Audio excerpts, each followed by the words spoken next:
Hey, everybody. My name is Justin Levinson, host of the Agency Side podcast. I'm very excited today to have Grayson Sanders here with us. He is a CEO of Chordal, which is a collaborative music licensing platform. Really exciting stuff and exciting to hear your story, Grayson. Thanks so much for being here today.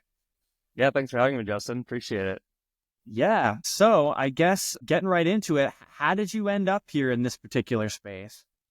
Well, I started my career as a composer. I was originally in classical music, actually, and had going into college, had been kind of focused on becoming a concert pianist, and realized pretty quickly into school that that wasn't the path I wanted to follow, but was deeply passionate about that just the traditional classical music world. And then that was my foray into the New York City scene when I was in NYU, and got entrenched in the experimental kind of not only the composing side but also the art world. So we formed this art collective at the time. We were doing a bunch of interesting, basically pop-up events and art installations, and at the time was kind of involved in the tech side as well.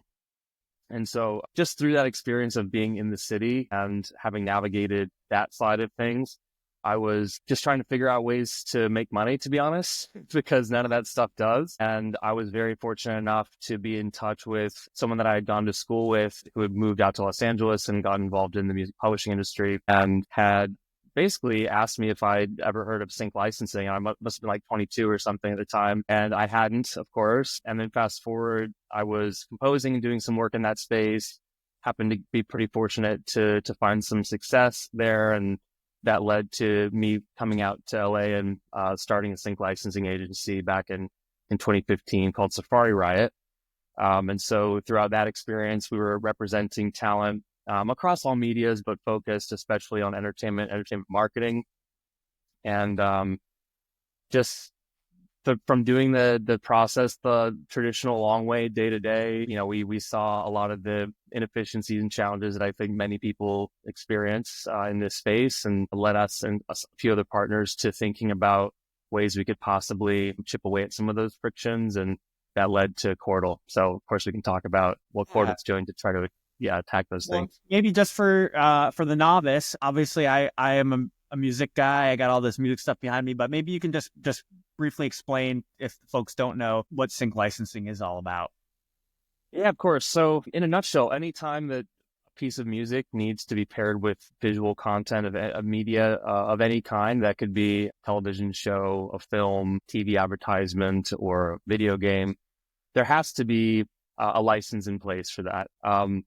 At the higher professional levels, there's a whole industry behind navigating that process, and it's a hybrid of a creative and a legal process to pitching music into those opportunities, because it's a very valuable marketing placement for a lot of artists to get that song put into that position in that content that then finds a bunch of eyeballs. But then, of course, maybe the middle and lower tiers of the marketplace, where you just have a lot of folks reaching out to bands they like and asking if they can use their song. There's not really an infrastructure in place to support those people doing that process in an above board way, first of all, but also in a way that that empowers the artists who own those rights to get paid fairly. So yeah, in a nutshell, it's basically anytime music needs to fit visuals, a sync license is required. Yeah, awesome. Cool. I'd love to learn a little bit about Chordal and exactly what you guys bring. I know you had mentioned that there was some friction and some way that, you guys may be solving some of those issues. So what is it exactly you guys are doing over there? Yeah, so without going too into the weeds on the current process of how things work in sync, basically, not only does someone need to figure out who actually owns the rights, which in and of itself is a big challenge. In many cases, if you come upon a song that you like on a streaming platform, or you get a hold of an audio file that someone has sent you, it's not even that straightforward of a process to figure out who owns all the shares. And in music, one song might be owned by multiple companies, and especially popular songs, that song could be owned by 10, 15 different rights holders. And so in a sync license, you need to get approval from all those parties, first of all, to use that song. And you also need to, in some cases, negotiate with all of them for a fair price for their share. As you can imagine, that's just not that scalable of a process when you're dealing with the volume of where content production is today and where it continues to develop. So it is a multifaceted challenge. It is not just the detective work of figuring out who to talk to, but there's the legal process of actually going through that negotiation and contract. And then it's like, how do you even value those pieces? And, what is even a fair price? All of these things create a solution or create a challenge that has thus far prevented the music industry from kind of really accessing certain areas of the content space that it wants to. And that is, really trying to keep up with, like I was saying, the volume of where content production's going. And so what Chordal does, what we've been focused on is, for the last 6 years, building the solution that will help the music industry scale with content production. And so our underlying technology, what we call a collaborative rights management system, is basically a technology that can support the multiple owners of a song being in one environment together. So let's say that, I own the master recording, and then there's 3 publishers that publish the publishing rights on a copyright. All 4 of us, if we're on Chordal with our catalogs, we have mutual visibility over that song that we share together. And then we've built functionality that helps each of those parties take action when there's a license. And so the new technology that we're getting ready to announce, which we're very excited about, is called Instant Clear. And it's taking that underlying system and now adding a transactional component to it.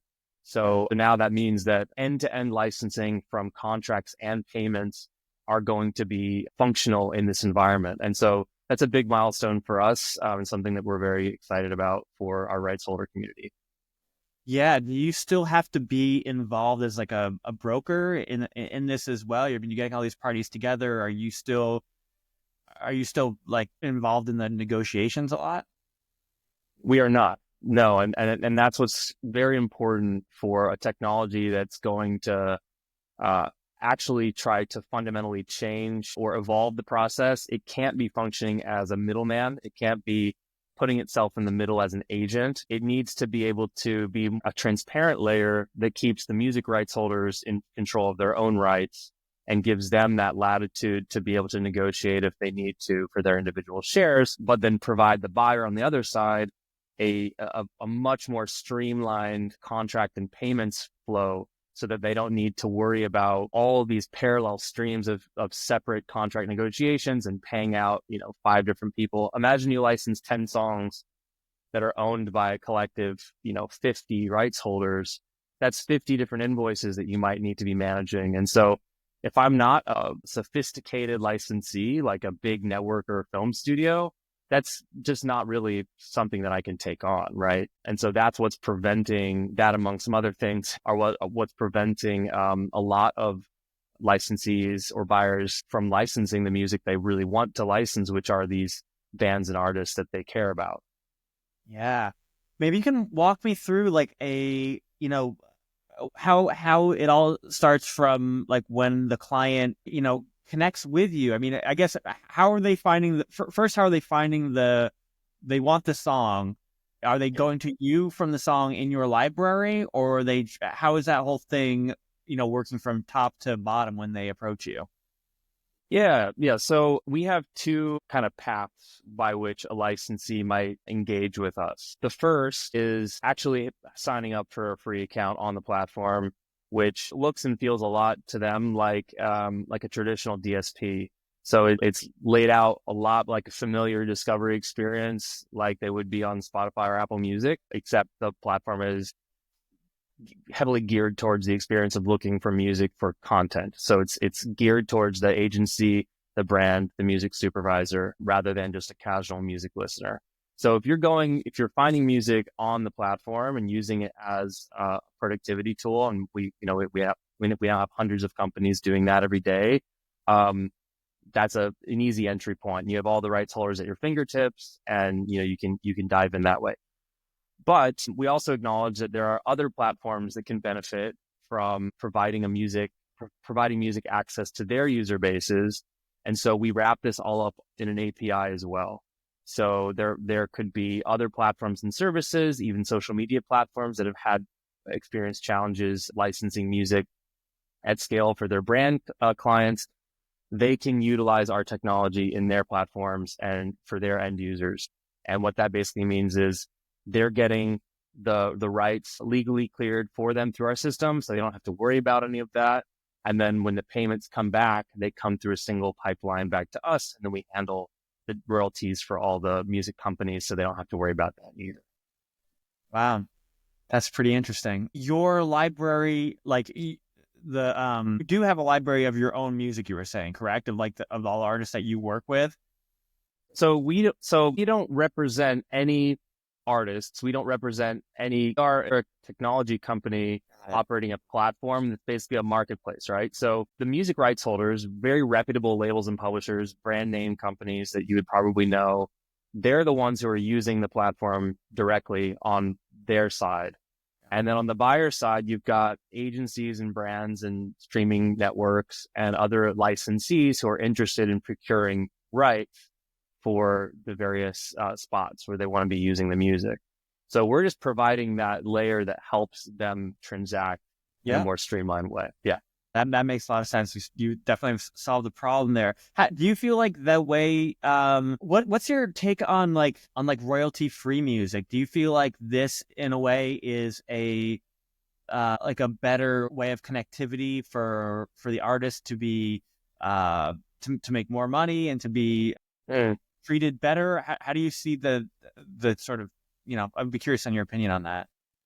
Yeah, that's a good question. I mean, royalty-free music certainly provides a specific service, a utility, right? Like I think one of the attractive elements of royalty-free platforms are that the rights are very easy, straightforward. You can monetize your channels easily. You don't have to worry about any takedowns or claims. All of these things are kind of taken care of for you. That comes at a bit of a trade-off, which is that, most of the time, in order to provide those rights to an end user, those companies have to own all of the rights to that music, as you probably know. So, sometimes what that results in is that, in number one, they might not get access to the best artists and bands for those platforms to begin with, because those artists are most likely represented or signed by other labels and publishers. They can't, they don't have the liberty to do those deals. But it also means that ultimately those artists are losing control of their rights. The ones that do those deals, they don't have any rights over their music. And, I think the general sentiment towards agency over your own work and your copyrights, especially the money that you should be owed, I think that's evolving. Certainly, we as Chordal, we sit on the side of wanting to put the music rights holder or the artist as much as possible in the driver's seat, so that they are the ones who are getting paid the lion's share of the money that they're owed without needing to give up any of their music rights. So, I'm not here to knock royalty free music. I think as I said, it's a utility. But what I would say is that we're really trying to focus on getting the music industry into a place where it can be functioning, if it wants to, as fast as the royalty-free music space can function. And that is kind of like the competitive advantage that we're trying to bring. Yeah. Cool. That's kind of what I was going for, because it seemed what I was alluding to, because it seems like one of the appeals of the royalty-free music to the consumer is that there's not really any red tape. You can sort of just get this and I can get it quickly. And it seems like you are solving that problem too, where you are sort of expediting the process, where kind of making the deal happen so people can get the music that they want, but also that the artist gets paid fairly and is able to seem to retain their rights, and have the multiple people that are involved in the art also get their piece of the pie as well.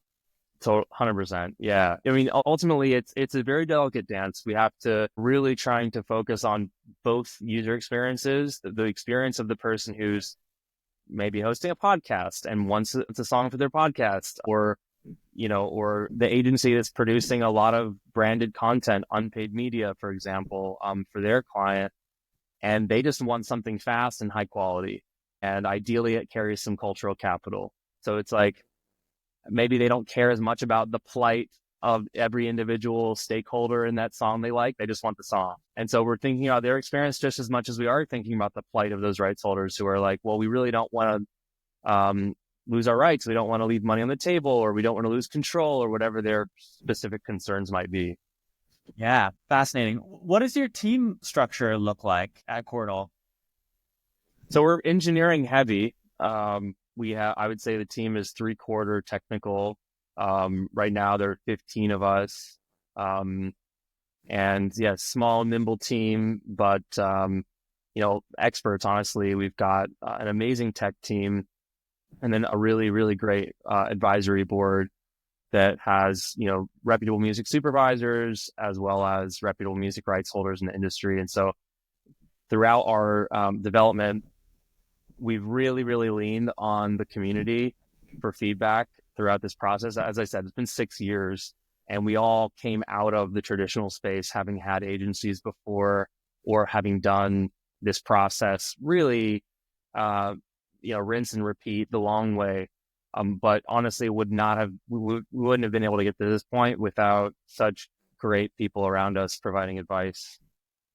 Yeah. How is it like, strange for you? Do you think you were going to be, you sound like you had a very creative background playing classical piano and New York and all that stuff. Do you, is having the CEO seat a little bizarre to you sometimes? Do you always kind of feel like you were going to be also straddling being a business person as well?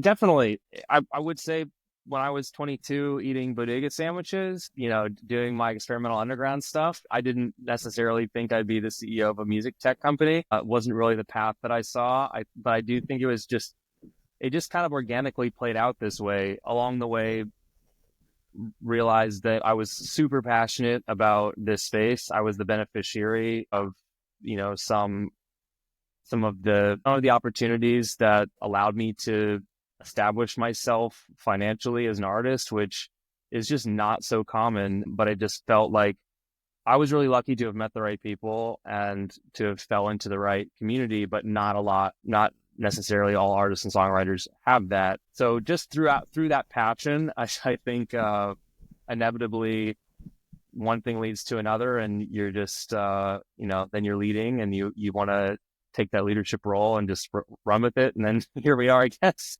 Yeah, I mean, we're definitely cut from a lot of the same cloth in that regard, because I also was a musician too, and I went to Berkeley and studied music. Oh, cool. And did some songwriting when I was a little bit younger, but as you get a little older, you sort of want some of like that financial stability, and then also the stability to be able to be creative at the same time. Just getting a steady paycheck and having more time, then you can actually play the instruments that you love more. Yeah. And I sort of, I know this interview isn't about me, but I sort of found that being an independent artist, it actually gave me a lot of skills to help represent other people, like in the recruiting world that I do a lot of work in, because you're so used to pitching yourself, and just saying, Right. and looking for press and looking for management, looking for licensing opportunities and looking for this. So, you get really good at, showing your value in a cold email. But what I found is it was much easier and more profitable to be representing somebody else and pitching their talent, creativity. And that sort of became my strength, was almost like PR. And so, yeah, in the recruiting world also became a more lucrative thing and provided some more opportunity for me to, just like you, I didn't necessarily see myself going in this direction, but it's definitely really rewarding. Are you able to, not to interrupt you, but curious, are you still able to be creative? Are you still getting to play music and do that kind of stuff? Yeah. I mean, not nearly as much as I'd like, for sure. Actually, my childhood piano that we had in my parents' house, I had shipped out from their place a few years ago into our space here. So I've got a grand piano I can walk in the morning and play, which has been really nice. And I'm also into collecting vintage synths. So I've got some, just a bunch of toys that I don't get to plug in as much as I'd like. But yeah, I definitely get to, and I aspire to, finding a time where I can work that more into my day-to-day. But in the meantime, I get to be around so many super creative people, which is amazing. And I would say, just to leapfrog off your previous point, one of the benefits of being in this position now is that since I'm not just focused on my own projects or my own work, I'm really, my visual scope is a lot broader. I'm interacting with so many more people across such a more diverse like perspective range that I feel personally pretty satiated creatively because of that. I get to, kind of dip in and talk to this really cool label in this country or this really cool composer in this country and hear their story. And that's not an opportunity that I personally would have had if I hadn't have been in this position from a more agnostic standpoint, if that makes sense. Yeah. Have you had any of your music though in any license before, or do you create your own music as well? Definitely. So that's kind of what I was alluding to earlier in the call, is that I was very lucky to have had many, many licenses of my music. And that is really what the light bulb that went off for me was really like, wow, this is such a profitable avenue. If you're able to actually understand what's going on here and actively exploit it, this is such a profitable avenue for an artist or a music rights holder. And that's what began my journey on really going under the hood on it. So yes, definitely was very lucky to have had many placements. And even though I'm not producing or pitching my own music at this point, I, certainly get to watch other people succeed at it, and that's cool for me. Yeah, no, that's cool. Are curious if you're, every industry is affected by it. But is AI bringing any challenges or maybe offering anything beneficial to you at this point within Chordal? Look, I want to put it into two buckets, right? So let's talk about generative music first, because that's maybe the spicier one. Generative music is going to inevitably make sync more competitive, I believe. I've seen probably most in the, let's say, the lower middle or bottom of the pyramid. So maybe that's the royalty free, the very, very high volume, lower value per license space. I think that that's going to make it more competitive, certainly. I also think it's probably going to have an impact on the custom music world, which is very prevalent, especially in advertising, the jingle writing space. I think that's certainly going to be a challenge to navigate. I know of some of the larger multinationals, agencies that are already experimenting in a pretty serious way with generative music, especially in iterative, algorithmically served advertising. So yeah, I think that's certainly going to play a role. However, the area that we're focused in as a platform is very much on, as you know, the artist side of things. So real authentic artists, especially artists that are even more established. We work with a lot of big name rights holders. Those artists carry cultural capital, right? They carry an awareness with the consumer. And I think that that's only going to make that cultural capital more valuable. Generative music is going to dilute, by flooding the supply, it is really going to dilute the perceived value of music, and it's going to amplify, I think, the importance of having some connection with a community online or a general awareness of your brand. And that is going to be more valuable to the person who's seeking to use that music in their content, because they want to be piggybacking off, for marketing purposes, off of that artist's cultural capital. So that's a long way of me saying I really don't think the top or middle top of the pyramid is going to be disrupted that much by generative music. And so it's another impetus for us to heavily focus on helping that piece of the pyramid accelerate their ability to make their music accessible to these buyers, because these buyers are going to be faced with, do I put in a prompt and generate, something in 20 seconds, even though I know it's not by a real artist, this might fit my creative for this one thing, or do I go this route? I might be paying a bit more, but I'm getting the real thing, and it's not really painful for me to navigate that process. So that's the generative side. The other side is how AI in general, which is a very, very broad term, can be leveraged to improve the user experience of users in platform environments. And we are using AI a lot for that. So in fact, we actually acquired an AI company last year focused on music and lyric analysis. So that really improves the search experience and improves recommendations. So at any, personalization algorithm that recommends you more of something that you might like, so that you can discover more stuff like that. That is all machine learning driven, and we are leveraging that in a big way across the platform in multiple areas. That's cool, man. I like your take on it. It feels a little bit more positive than the doom and gloom I sometimes go through on it in my mind about where it could be going. But I do like, I hope that, I hope you're right about all that. I had a fella the other day told me he was a musician and he wanted to share his SoundCloud music with me. And I gave it a listen. And after I listened to it, he told me that it was all done in AI. And I was like, wow, this is, I wasn't like moved by the music per se, but I was also felt like I'd been thrown a bit of a curveball there when he told me it was his music. And then it was, it was all done that way. But yeah, it is interesting. Yeah. Sorry to cut you off. Go ahead. Oh no, it is really changing. It's a changing world. I mean, but I could see how it could be beneficial. I mean, I've always thought that I'm noticing it like in Logic, for example, where you can go into Logic and you have your session drummer or your session guitarist, session bass player. There are all these different tools now that I'm maybe I'm late to the game. I'm not a music production engineering person. I just kind of dabble with it for fun. I actually prefer to compose on a real grand piano upstairs as well, but I do mess around with it, and it is, it can spark ideas and get you creating something that you might not have thought you could have done. You can put an Apple loop in there, and then you can start changing the drum sound, start adding things, putting in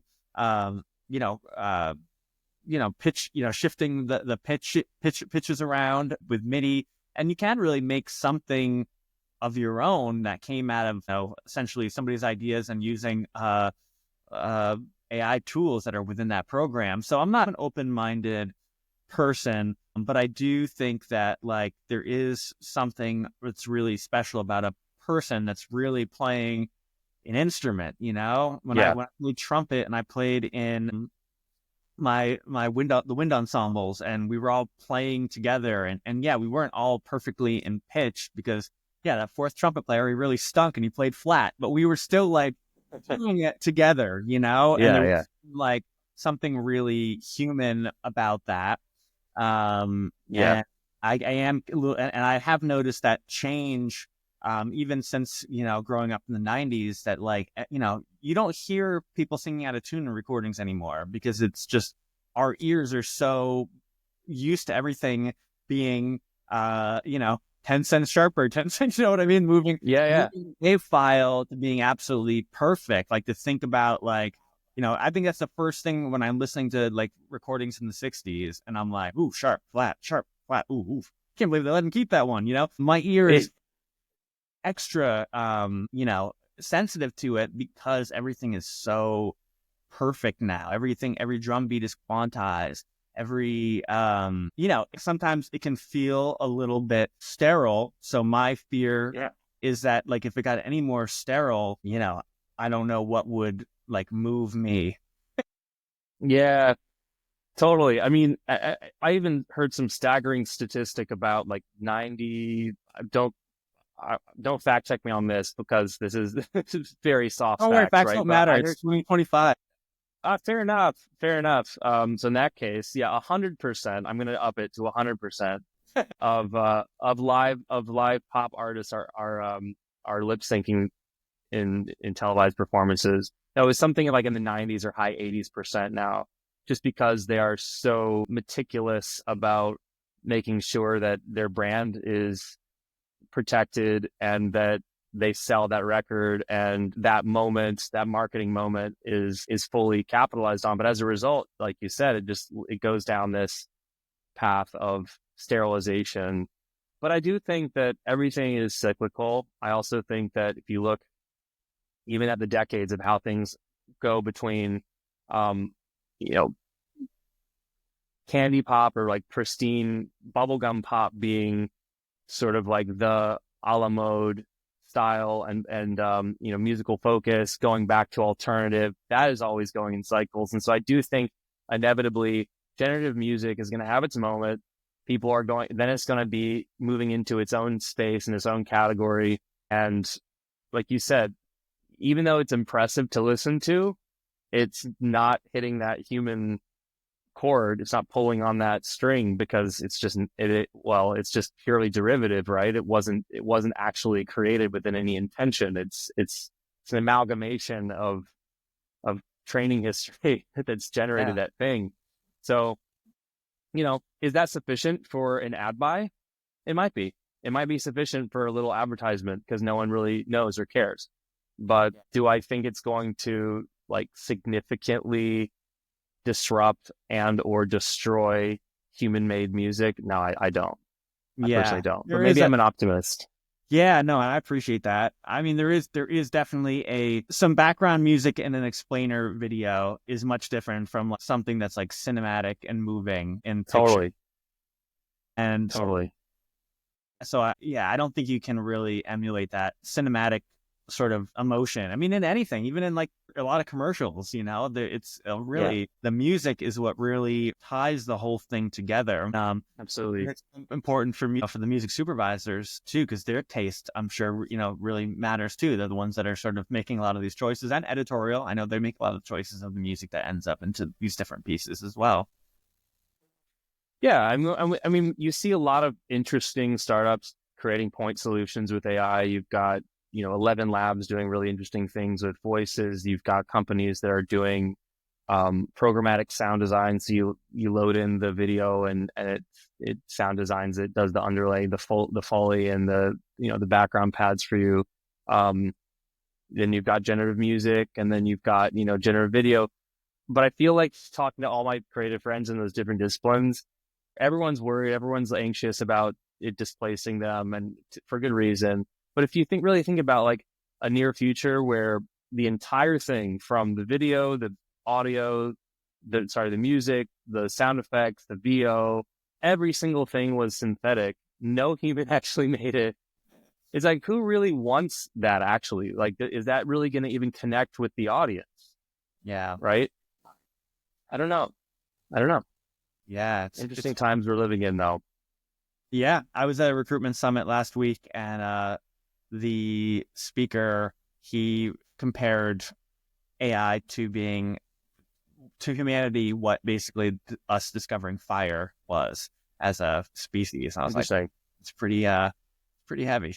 But I mean, it's taken over our industry as well, for sure, and sales and all, and marketing. It's pretty wild. It's a pretty interesting time to be alive, for sure. I'd be curious here, because we have about another 10 minutes or so. Maybe you could tell us a little bit about your involvement in Safari Riot and what that was or what that is about. Yeah, sure. So after my composing days, when I left New York and came to Los Angeles, I was working with that friend that I'd mentioned earlier in the podcast, which, his name's Jerry, and he had moved out to LA prior to his master's. He was working at a publishing company. He introduced me to the world of sync. We had some luck together.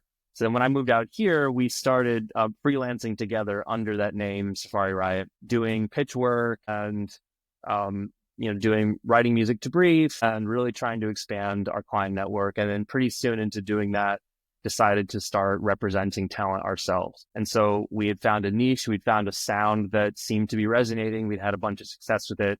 So we wanted to start finding other interesting composers and artists that vibed with that sound, who were down to kind of join the vision and cover more ground, basically work with more agencies, more clients. And so that company grew and still around today. I'm not involved. I'm not operating that company. Jerry Ye is in charge, and he's doing a wonderful job. They cover pretty much all medias, still focusing on entertainment marketing heavily. So that's the trailer space, promo space, film and TV, but doing some advertising as well, and represent a great roster. So so yeah, headquarters Yeah. is here in LA, and have a great studio facility too. That's where the grand piano is. So I go over there and play it. Nice. What sort Yeah. of do you have any future goals in Chordal that you sort of can see like the next level in the business? Yeah, definitely. I mean, so we've been up until quite recently, we've been very behind the scenes for the most part. We work with, as I said, hundreds of companies now, but all of that was via either word of mouth or just a very, very bespoke direct sales process of bringing people into the taking their feedback. And now we are just starting to open up the scope a lot more broadly. So 2025 should be an exciting year. We're going to be making a bunch of announcements, announcing a bunch of the partners that we've been onboarding for the last 2.5 years. And so hopefully everyone will be hearing a lot more about Chordal in the next few months. Cool. And outside of work, what kind of things, float your boat outside of music and work? What do you do for your own personal enjoyment? Going to see live music, love, that's one of the benefits of paying a lot to live in a big city. You get to go do cultural stuff. Yeah, so going to see music, going to see art. My wife and I are very active as well. We have a German Shepherd who's sleeping over there. So like to go hiking, take her out. But yeah, I'd say those are probably the three big things. Any Music specific and trails anything I do. that you like to hike in the LA area? Oh man, this is gonna be sad, but Altadena was our favorite Yeah. area, and we would go all the time up to the Don Mine Trail, which I don't know. You're LA based? We didn't talk about I'm this. in Vermont now, but my wife and I You're in lived in Vermont. LA for a long time, so I'm pretty privy to the neck of the wood. Okay, so yeah, there's a beautiful network of trails over in Altadena, and that kind of network around rivers and glades, and so that's has been our go-to. And I think it'll be a little while before we can get back over there. Yeah, I always like going to Cadman. I don't know if you've heard of that before. It's part of it's one of the trails around the Griffith Observatory, but it's not like the main trail. It's sort of like a little bit like hidden back there. I don't know if you're ever in that neck of the woods, check out Cadman. It's pretty it's definitely my favorite. When I'm not being trolled by coyotes going up, I enjoy it. Yeah, cool. No, I haven't heard of that one before. I'll check it out. We're on the east side of the city. We're over in Eagle Rock. Okay. So yeah, so we try to get out over the San Gabriels. Definitely. Yeah, we were in Echo Park and we lived there for quite some time. We miss it terribly, though Vermont is a really beautiful and it's a good place to raise kids and stuff. I miss a lot of that.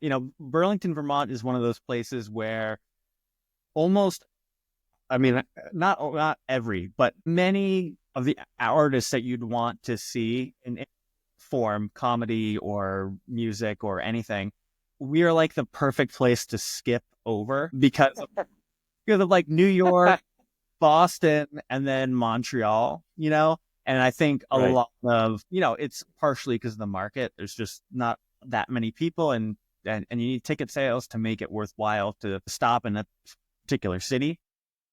Yeah. Yeah. So quite often we miss out on a lot of really great talent. And when I lived in LA, it was just like, yeah, we were always going out and seeing great music and doing great stuff. So I plan on returning to LA sometime. It might be when it might be a senior citizens move when I'm gonna retire in Palm Springs and then I'll be driving in on Yeah. that's sort of my rough plan. But for now, it's just surviving a bunch of little kids and just getting from here to there. Totally. But Burlington's a nice place to live. It's a nice place to live. I went many summers. I grew up in Connecticut, so many summers went up and hung out with friends in Burlington and had some hippie moments too. So Totally. It's definitely, I'm not like jam band is not really my thing too. I'm not really a jam band guy. I mean, I don't mind it. Like I like all kinds of music and I'm not close minded to it at all. If I was going to go to see, Fish or any jam band, I'm sure I would enjoy myself and find something I like. But I wouldn't say that I'm a not the stereotypical. The culture of it is not really my bag. I'm not like huge into Fair that. enough. And that's kind of what this neck of the woods is known for a lot, is a lot of the jam band stuff. But it's all right. I do like being here, except for February when it's like beyond cold, which is right now. Yeah, that's real. That's real winter. But then you've got those beautiful summers, and there's a lake there, right? Champlain. Nice lake there. Yep. We tried to make it a Great Lake once, but it just was not even close to being the size of any of the other Great Lakes. So we were disqualified quickly. But cool, man. I really appreciate you hopping on here and talking music. Yeah, I would love to keep speaking with you down the line and maybe get you back on as a guest. I know you just mentioned a bunch of announcements and stuff that are coming up, and would love to chat with you further. Really do appreciate your time today. Yeah, my pleasure. It was great to meet you, Justin. Thanks for having me. All right, Grayson, have a good rest of your day. All right, you too. Talk soon. Bye.